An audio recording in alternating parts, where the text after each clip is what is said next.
Number 8. It's a 9 to 12 acting dramatic solo in the debut division. Please help me welcome Tammy's little brother.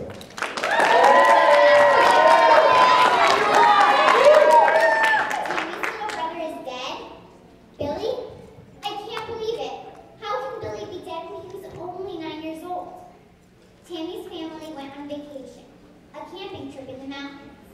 Billy apparently tried to wade across a river and slipped and fell and hit his head on a rock. They aren't sure if the rock killed him or if he drowned. It doesn't matter. Dead is dead no matter how it happened. Billy was the same age as my brother, Mark.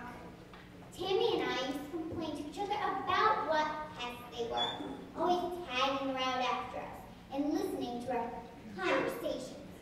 They were always asking us to take them over to the shopping mall for a hot fudge sundae because they weren't allowed to go alone.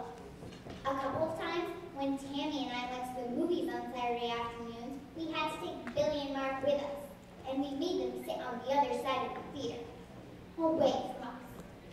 Tammi called me this morning and told me. When I answered the phone, I was surprised to hear from her because she wasn't supposed to get back from her camping trip until next Sunday. Then she told me Billy was dead, and I didn't know what to say. I was too shocked to respond. Tammi sounded scared, as if everything had happened way too fast, and she didn't know how she was going to deal with it. This afternoon, I bought some flowers and took them over to Tammy's house, and we sat in her room for a long time and talked about Billy, and how, even though we said our brothers were a pain in the butt, we really didn't mean it.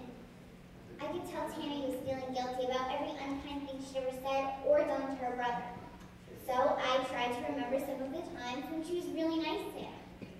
I reminded her of how she stood outside the supermarket with him one whole Saturday because Billy had to sell tickets to the Cub Scout car wash, and he was too timid to do it alone.